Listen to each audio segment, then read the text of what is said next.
안녕하세요. 정선 아리랑 시장 소상공인 대표님들 반갑습니다. 오늘 여러분들과 함께 팔로 채널별 특징의 이해라는 주제로 강의를 맡은 어윤재라고 합니다. 저는 현재 서울에서 뉴미디어 능력개발원이라는 온라인 마케팅 관련 컨설팅 교육기관을 운영하고 있고요. 소상공인 시장진흥공단에서 교육 강사로 컨설턴트로 활동하고 있습니다. 다시 한번 여러분들을 만나 뵙게 돼서 너무나 반갑습니다. 오늘 여러분들과 함께 유통 환경의 변화와 그리고 O2O, 여러분 많이 듣고 있죠? O2O 판로의 변화와 이해, 그리고 온라인 판로의 채널별 특징을 한번 살펴보고요. 이로써 여러분들이 나에게 맞는 판로를 한번 찾아보는 부분들을 해보도록 하겠습니다. 그리고 가장 중요한 타겟 고객에 대한 정의를 같이 한번 만들어 보도록 하죠.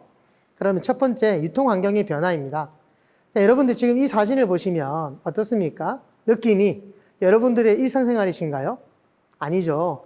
요즘은 아마 지하철에서 책을 펴놓고 읽어보시는, 독서를 하시는 분들이 많이 없으신 것 같아요. 아마 우리의 모습은 지금 보시는 이 사진과 같은 모습이 아닐까요? 그렇습니다. 대부분이 스마트폰을 이용해서 뭔가를 열심히 하고 있죠. 이렇듯 스마트폰의 보급에 의해서 우리 유통 환경이 굉장히 많은 변화를 가져왔는데요. 그 중에서도 우리 소비자 구매 행동 패턴에 따른 마케팅에 대한 전략이 어떻게 변했는지 한번 살펴보도록 하겠습니다. 처음에 이건 너무 괜찮은 것 같아, 이런 게 있었구나 라고 하는 인지 단계에서부터요, 흥미를 가지게 되고, 흥미와 함께 나 이거 정말 갖고 싶어 하는 욕망을 갖게 됩니다. 이러한 욕망에서 나는 저것을 꼭 갖겠다라고 하면서 기억을 하게 되죠. 그리고 나서 구매로 이어지고 있습니다. 자, 이게 기존의 올드한 옛날의 방식이라고 한다면 지금은 어떤 변화가 이루어졌을까요?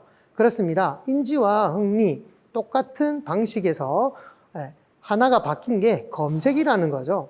이제는 누구나 스마트폰의 보급에 의해서 아예 실시간으로 그 자리에서 검색을 해보기 시작합니다. 검색을 한 다음에 이거 정말 괜찮은 것 같아, 여기서 바로 구매해야겠다 라고 하면서 바로 구매로 이어지기도 하죠. 이렇게 구매로 이어진 다음에 여러분 또 하는 행동이 뭔가요? 그렇습니다. 바로 자랑을 하는 거죠. SNS라든지 온라인 네이버 블로그 등등을 이용해서 여러분들은 내가 이걸 구입을 했는데 너무 좋은 것 같다 라고 공유를 하면서 자랑을 하고 있습니다. 그런데 이 자랑질에서 그냥 끝나느냐? 그렇지 않더라는 거죠. 바로 자랑을 통해 가지고 다른 사람들이 이것을 접했을 때 또다시 검색으로 이어지더라라는 겁니다. 검색으로 이어진 그 2차 고객은 어떻게 되죠? 바로 구매로 이어지고요. 다시 공유로, 이러한 형태로 검색에서 구매, 공유, 이러한 방식으로 계속 돌고 도는 마케팅 전략이 이루어지고 있다라고 볼 수가 있을 것 같습니다. 자, 그러면 여러분들, 대표님들 마케팅을 왜 하신다고 하시나요? 우리는 왜 마케팅을 하고 있을까요? 또 우리는 어떤 마케팅을 하고 있을까요?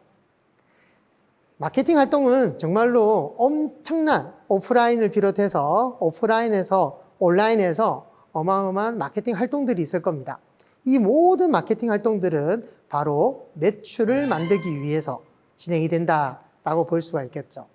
그러면 대표님들, 매출 올리기 쉬워요? 어려워요? 아마 제가 쉽다고 얘기하면 왜 그러냐고 이렇게 말씀하시는 분도 계실 것 같습니다. 그러면 매출 올리는 방법, 그걸 알기 위해서는 매출이라는 놈은 어떻게 생겼는지 그 생김새를 한번 살펴볼 필요가 있을 것 같아요. 제가 산수식으로 한번 풀어보겠습니다.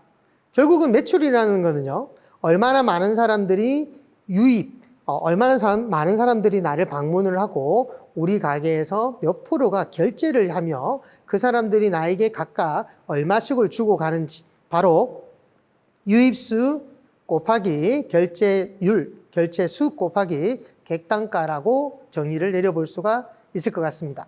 자, 그렇다면요, 매출 올리는 방법 이제 쉽나요? 그렇죠. 유입수를 올리거나 결제수를 올리거나 객단가를 높일 수만 있다면 매출은 지금보다 더 많이 올라갈 거다 라는 것은 당연한 이야기인 것 같습니다. 제가 객단가에 대해서 먼저 한번 말씀을 드려볼까요? 객단가, 제가 와이프랑 같이 전통시장을 갔어요. 전통시장에서 와이프가 고추를 하나 고릅니다.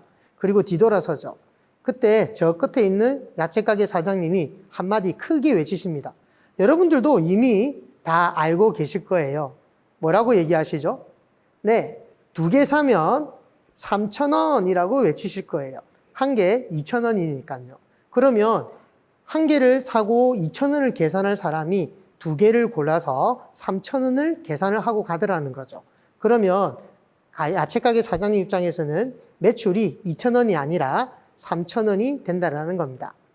아마 이런 부분들은 여러분들이 마케팅을 배우시든 안 배우셨다 하더라도 몸소 경험에 의해서 하고 계시리라 생각이 듭니다. 가장 많이 접하고 있는 건 편의점이겠죠. 편의점의 2+1 그런 제도들이 될 것이라고 생각합니다. 자, 그 다음에 객단가 이야기를 했으니까요. 결제율 한번 볼 수도 있겠네요. 맞죠? 결제율은 결국은 내가 어떻게 더 상담을 잘하느냐, 그 고객이 원하는 게 무엇인지 캐치를 해서 말씀을 어떻게 하느냐에 따라서 매출은 또 달라지겠죠. 그러면 유입수는 어떻게 할까요?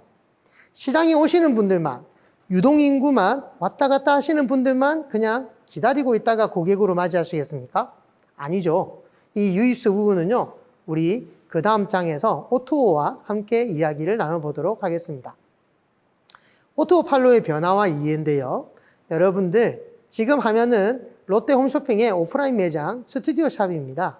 그런데요, 우리가 오프라인 매장에 지금 현재 매출이 줄고 있다라고 이야기를 하고 있죠. 그런데 백화점들이라든지 이런 곳들은 매출이 오히려 더 많이 올랐다라고 얘기를 합니다. 그 매출은 온라인에서 이루어졌다라고 볼 수가 있겠죠. 지금 우리는 이러한 모습들을 볼 수가 있어요. 오프라인에서 신어보고 입어보고 맞죠? 피팅을 해보는데 실제로는 나가서 온라인으로 접속을 해서 구매하는 그런 이상한 현상을 만나보고도 있습니다. 유통시장 그렇습니다. 그러면 온라인은 오프라인의 대립관계일까요? 아니죠. 어떻게 보면 상호 보완적이라고 할 수 있습니다. 우리가 말하는 O2O, 온라인과 온라인을 연결하는 마케팅을 O2O 마케팅이다라고 이야기를 하죠. 결국은 온 오프라인 간의 시너지 효과, 더 상승 효과를 가져온다라고 할 수가 있습니다. 실제로 유통 환경에서 오프라인과 온라인은 많은 변화를 가져오고 있는데요. 특히 요즘같이 비접촉, 비대면 문화가 발달하고 있는 이러한 현상에서는요, 온라인 유통 비율이 일시적으로 증가하기도 하였습니다. 그래도 오프라인의 위력은 줄지 않았죠. 왜요? 그렇습니다. 사람의 본능은 어디에 가도 내가 직접 입어보고 만져보고 느껴봐야 된다라는 그러한 욕구를 가지고 있거든요. 그것은 사실입니다. 하지만 오프라인은 지금 현재 많은 위기에 봉착되어 있던 것도 사실이죠. 그렇다면 온라인의 장점을 도입하면서 해결해 보는 건 어떨까요? 제가 전통시장의 상인들을 한 분 한 분 만나보면서 이런저런 이야기를 들어봅니다. 그랬더니 요즘 매출 어떠세요? 라고 하면 다들 그러시죠. 매출이 너무 줄었어. 그러십니다. 유동인구가 줄었대요. 그런데 어떤 업체들은 다 잘 나가고 있네요. 매출도 여전히 유지를 하고 있고요. 그런 업체들의 특징을 한번 살펴보았는데요. 결국은 온라인상에서 소비자는 네이버를 통해서 검색을 했을 때 그 회사가 나오게 되고 그리고 그 회사에 대한 정보들을 온라인에서 캐치를 하게 되더라라는 거죠. 뿐만 아니라 배달업으로도 많이 적용이 되었습니다. 2019년 대비 2020년에는요, 무려 4배 가까이 상승하는 효과도 가지고 왔습니다. 배달 등록 음식점이 증가되었고요. 이제는 빠른 배달에 대한 전쟁까지 벌어지고 있습니다. 예전에는 2인분, 3인분 이야기했던 것들이 이제는 트렌드에 맞춰서 1인분이라는 배달 시장까지도 형성하게 되었다는 거죠. 여러분들 온라인에서 한번 이러한 부분들도 접목해 봐야 되지 않을까요? 실제 우리 오프라인에서는요, 방문을 하고 접객을 해서 상품을 선택하고 계산을 합니다. 이렇게 해서 우리는 판매가 이루어지는 거죠. 그럼 온라인에서는요, 똑같습니다. 결국 검색을 통해서 내가 얼마큼 노출이 되느냐, 그리고 거기에 따라서 상세 페이지 구매 결정을 내리게 되고요. 당연히 결제를 하게 됩니다. 이렇게 해서 판매, 배송이 이루어지면서 판매는 마무리되는 거죠. 근데 여러분들 보시니까 오프라인과 온라인에서의 형태만 약간 변경이 되었지 똑같다라는 느낌이 들지 않나요? 네, 여러분들도 생각의 전환 간단하게 여러분들이 한번 접근을 해보시면 좋을 것 같습니다. 자, 그러면 우리가 온라인상에서 어떠한 채널들을 한번 접근을 해봐야 되는지 한번 살펴보도록 할까요? 저는 온라인은 크게 두 가지로 나누고 있습니다. 하나는 검색 마케팅이고요. 또 하나는 SNS 마케팅입니다. 검색 마케팅은 누군가가 검색을 해서 나를 찾아오잖아요. 그래서 찾아오는 고객 마케팅이라고 얘기를 하고요. SNS는 내가 고객을 찾아가는 그러한 마케팅이다라고 이야기를 드리고 있습니다. 여러분들 검색을 할 때요. 아마 우리나라 사람들은 대부분 네이버에서 아무래도 네이버의 검색이 독점이 많이 되어 있으니까 맞죠? 그곳에서 검색을 하고 있을 겁니다. 여러분들도 잘 되어 있다라고 말씀하시는 분도 계실 건데요. 그러면 혹시 구글은 등록을 하셨나요? 네. 구글 요즘 사람들 안 쓰지 않나요? 아닙니다. 굉장히 많은 사람들이 구글을 이용을 하고 있고요. 제가 어떤 업체 같은 경우는 구글도 등록해 보십시오 라고 한마디 말씀을 드렸는데 무려 매출이 20% 이상 상승했던 사례도 있으니까요. 여러분도 혹시 구글에 등록이 안 되어 있다, 네이버와 똑같이 지도 검색이라든지 이런 것들을 하실 수 있으니까요. 한번 꼭 하시길 바랍니다. 강의 들으시느라 수고 많으십니다. 영상 한 편 보고 가시겠습니다.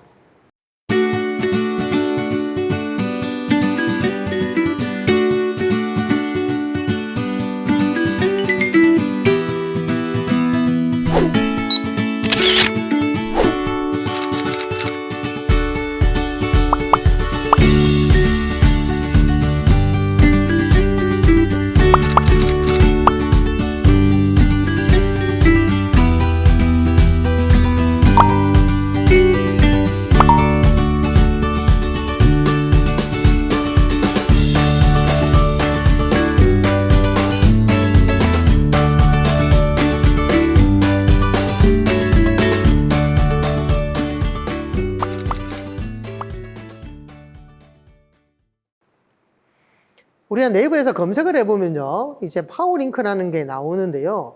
파워링크는 말 그대로 광고입니다. 예, 그래서 전환율이 굉장히 좋아요. 사실은 고추장을 구매하실 분이 고추장이라고 검색하고 바로 구매로 이어지니까 말이죠. 그런데 비용이 많이 비싸네요. 그래서 전환율은 좋지만 인건비라든지 광고비가 과다하게 지출될 수 있다는 거. 근데 이런 것들을 약점으로 여러분들에게 대행사가 전화가 와가지고요, 광고하자라는 업체들이 있어요. 그런데 만약에 월 5만 원에 1년이 아닌 2년, 3년 해야 된다라고 얘기한다. 그리고 네이버 파워링크 노출이라고 계약을 한다. 그러면 저는 거의 99.9% 사기라고 이야기를 드리고 있습니다. 꼭 이 부분은 체크를 하셔야겠습니다. 왜냐고요? 검색 광고는 노출을 해서 비용을 지출하지는 않습니다. 그래서 여러분들이 검색 광고는 꼭 알아야 될 게요, 클릭당 비용이라는 거, 그리고 선 충전 후에 클릭이 발생하면 비용이 차감하는 방식이다라는 거 꼭 기억해 주시기 바랍니다. 그 다음에는 블로그가 있죠. 블로그는 체험이라든지 브랜드 마케팅 또는 사업 플랫폼으로도 컨텐츠 운영으로도 활용이 되고 있는데요. 최근 들어서는 어떻습니까? 개인 사업자, 여러분들 같은 경우는 블로그에서 쇼핑몰도 따로 운영을 할 수가 있습니다. 결제도 네이버 페이를 이용해서 결제를 하실 수가 있다는 거죠. 한번 쇼핑몰로 여러분들의 아이템 비즈니스를 올려서 판매하는 것도 어떨까요? 여기서 체크사항 하나, 소상공인들, 우리 특히 블로그 체험단에 대한 이야기들이 많이 있습니다. 맞죠? 그런데 여기에서요, 횟수라든지 인원수에 상관없이 기간만을 보장하는 계약이라고 한다면 이거는 한번 여러분들이 체크를 해 보셔야 되지 않을까 라고 생각이 됩니다. 실제 블로그에게 지급되는 뭐 리워드 금액이 제한적이기 때문에 영향력이 높은 블로그들이 참여할 확률이 조금 줄어들기 때문에 그렇습니다. 여러분들이 블로그도 직접 찾아서 연락을 하셔가지고 우리 체험을 한번 해달라라고 하는 것도 좋을 것 같아요. 그 다음에는 카페인데요. 카페 같은 경우는 요즘 내가 직접 카페를 운영하는 거 쉬운 방법은 아닙니다. 맞죠? 그래서 다른 카페들을 활용해서 운영을 해 주시면 좋을 것 같습니다. 자, 그리고 지식인이라는 것도 있죠. 지식인은 철저하게 여러분들의 아이템 비즈니스를 구매해달라고 설득하는 공간이다 라고 볼 수가 있습니다. 그래서 여러분들이 가지고 있는 다양한 지식 그리고 경험들을 누군가가 정말 궁금해서 질문을 했을 때 여러분들이 답변해주는 그러한 성의도 좋지 않을까요? 그 다음에는요, 유튜브와 함께 네이버 TV라는 동영상 플랫폼도 있죠.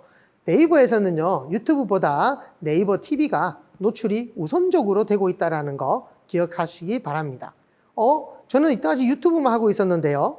그렇다면 유튜브에 올렸던 영상 그대로 네이버 TV에도 올려주시면 안 될까요? 그렇게 시작해보는 걸로 우리 네이버 TV 채널 한번 활용해 보셔도 좋을 것 같습니다. 여러분들이 아마 가장 많이 활용하고 계시는 게 바로 플레이스가 되지 않을까라는 생각이 드네요.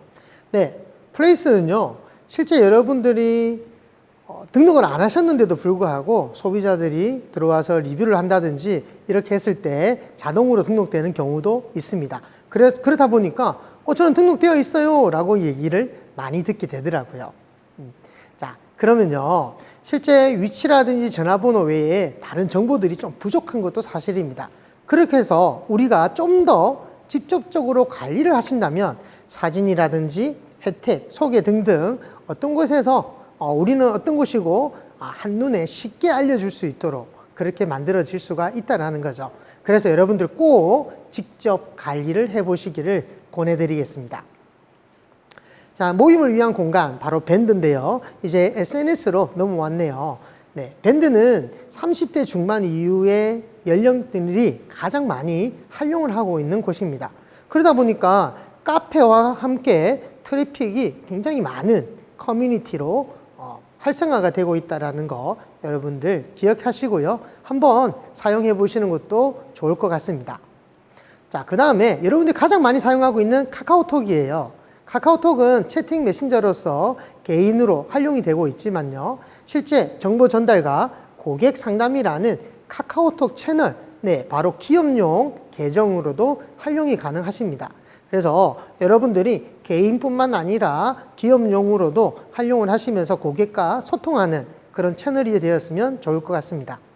자, 그 다음에는 전 세계 사람들이 가장 많이 사용하는 SNS, 바로 페이스북인데요. 페이스북은 개인 계정을 비롯해서 페이지, 그룹이라는 기업, 그리고 커뮤니티, 그리고 쇼핑몰까지도 다 만들어질 수 있는 그러한 SNS 채널이다라고 볼 수가 있습니다.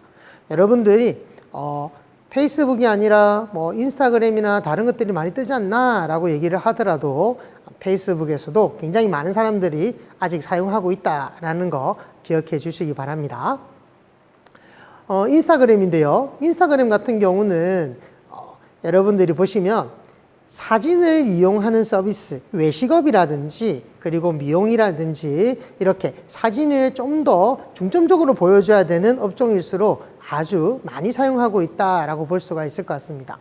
말 그대로 폴라로이드와 전보라는 단어가 합쳐져서 인스타그램이라고 만들어졌거든요. 그러다 보니까 사진에 대한 중요성이 굉장히 높다라고 볼 수가 있겠죠. 이 인스타그램은 만들어진 1년 만에 페이스북으로 인수가 되었죠. 그래서 지금은 페이스북과 거의 연동을 하면서 활용할 수가 있게 되어 있습니다. 자, 그 다음에는 유튜브네요. 유튜브에서 우리 1인 미디어 사업자 또는 소상공인들이 정말로 마케팅 툴로서 이 유튜브를 사용할 수 있을까라는 의구심을 가질 수도 있으실 건데요. 여러분들 동종업체 한번 검색을 해 보십시오. 동종업종에 있는 다양한 소상공인들이 활동을 하고 있고 그에 따라서 실제로 뭐 몇만 명의 구독자를 보유하고 있는 소상공인들도 만나볼 수 있을 겁니다. 이렇게 유튜브라든지 이러한 영상들이 활성화되는 이유, 그렇습니다. SNS에서 쇼핑몰을 전자상거래가 이루어지는 이유, 아무래도 기존의 광고 형태는 연예인들이 대거 모델로 들어오면서 우리에게 알려주고 있지만요. SNS는 여러분들의 친구, 지인들, 고객, 그리고 가족들이 나 이 제품 사용했는데 너무 좋은 것 같아 라고 이야기를 하고 있다는 거죠. 그러다 보니까 더 신뢰도 가게 되고요. 더 가까이 있으니까 더 관심을 더 많이 갖는 그런 것 같습니다. 여기서 더 확대된 게 뭐가 있었죠? 네, 라이브 커머스라고 있습니다. 라이브 커머스는요, 실시간 동영상 스트리밍을 통해서 시청자들과 상품을 소개하고 소통하는 그런 공간이 되겠습니다. 홈쇼핑 채널하고 비슷하다라고 할 수도 있겠지만, 홈쇼핑 채널이 단방향이라고 한다면 이거는 양방향으로 이루어지고 있다라고 보시면 되겠네요. 자, 이제 우리 나에게 맞는 판로를 찾는 방법 한번 살펴보도록 할까요? 우리가 네이버에서 정선 아리랑 시장이라고 검색을 하니까 이렇게 플레이스 지도 영역도 나오고요. 관련된 설명도 나옵니다. 뿐만 아니라 뷰라고 해서요. 다양한 블로그, 카페에 대한 정보들이 나오고 있고요. 그리고 동영상, 인플루언스, 지식인 이러한 내용들도 많이 나오고 있네요. 결국은 여러분들이 앞서 설명을 드렸지만 각각에 대한 특징들을 이해를 하시고요. 적절하게 믹스를 하는 전략이 필요하다라는 거 기억해 주시기 바랍니다. 특히 SNS에서는요. 밴드, 인스타그램, 그리고 유튜브, 카카오 스토리, 페이스북, 트위터까지 다양한 SNS 채널들이 있는데요. 어떻게 보니까 여러분 비슷비슷하다는 생각이 안 드시나요? 그렇죠. 커버 이미지 들어가고요. 프로필 사진, 그리고 이름, 설명 다 들어가고 있네요. 그리고 텍스트와 함께 사진, 동영상을 올리면서 글을 쓰고 있죠. 그리고 좋아요, 댓글, 공감, 스크랩, 그 다음에 팔로워, 친구, 이웃, 뭐 이런 다양한 단어들이 나오는데요. 실제로 여러분들 보면 단어들은 조금씩 차이가 있지만 결국은 내용은 비슷비슷하더라. 똑같다. 그래서 여러분들이 하나만 제대로 하실 수 있다라고 한다면 앞으로 나오는 SNS까지도 다 잘하실 수 있다라고 저는 감히 말씀을 드릴 수가 있을 것 같습니다. 또한 이렇게 하나에 대해서 집중해서 여러분들이 활용하고 사용하실 수 있다라고 한다면 여러분들 페이스북에 올린 글을 인스타그램에 그리고 카카오 스토리에 올리실 수도 있고요. 블로그에도 올리실 수가 있게 되는 거죠. 하나의 컨텐츠를 여러 채널에 작성할 수 있는 그러한 형태들을 갖출 수 있다라는 거죠. 꼭 한번 제대로 하나는 사용해 보기로 우리 약속하는 걸로 하시죠. 자, 마지막으로 타겟 고객에 대한 정의를 같이 한번 내려보도록 하겠습니다. 여러분들 마케팅 대상 누구로 마케팅을 하고 계시나요? 혹시 구매 고객인가요? 구매 고객만을 대상으로 내가 매출을 계속 올릴 수 있다? 너무 행복한 직종, 행복한 업종이 아닐 수 없을 것 같습니다. 자, 그런데요, 우리는 대부분 구매 고객이 아니라 신규 고객을 위한 신규 매출도 올리고자 하죠. 그러다 보니까 대중을 상대로 마케팅을 하게 됩니다. 근데 대중을 상대로 한다는 것은 많은 비용을 수반하게 되죠. 그래서 우리는 타겟 고객에 집중할 필요가 있는데요. 이 타겟 고객, 여러분들이 알고 있는 대부분의 온라인 마케팅 채널들은 바로 타겟 고객에 집중하고 있다라고 하실 수가 있습니다. 다양한 채널에서 그리고 다양한 방법으로 타겟 고객에 집중을 했고요. 최근 들어서 SNS를 만나게 되면서 비로소 나의 지지 고객, 단골 고객, 나의 구매 고객들과 소통할 수 있는 채널, 내가 그 고객들과 소통하면서 관리도 할 수 있는 그러한 SNS가 접목이 되면서 비로소 매출이 상승되는 그런 효과들도 가지고 있다라고 볼 수가 있겠죠. 그렇다면 나의 타겟 고객은 어떻게 정의를 할 수가 있을까요? 여러분들이 잘 아시고 있는 지역, 성별, 나이, 언어, 그리고 메인 검색어를 비롯해서 자동 완성어와 연관 검색어, 추천 검색어, 그리고 장소 검색어까지 한번 정의를 내려보시면 좋을 것 같습니다. 이러한 인구 통계 타겟뿐만 아니라 여러분들이 키워드 타겟, 그리고 고객에 대한 성격이라든지 이러한 부분들도 여러분들이 타겟으로 사용하실 수도 있겠네요. 맞죠? 저는 이런 이야기를 드리고 싶어요. 나의 새로운 고객을 찾는 것, 나의 타겟을 찾는 방법, 기존 고객에게 답이 있다라고 이야기를 드릴 수 있을 것 같습니다. 제가 사례 하나만 말씀을 드리고 오늘 강의는 마치도록 할게요. 빵가루를 판매하는 쇼핑몰의 이야기인데요. 이 업체는 도매로 빵가루를 판매를 하고 있습니다. 그런데 고객이 주문했던 그 장소를 보니까 낚시터라고 되어 있는 거예요. 너무 궁금하죠? 저는 고객에게 항상 물어보라고 하거든요. 궁금하면 물어보세요.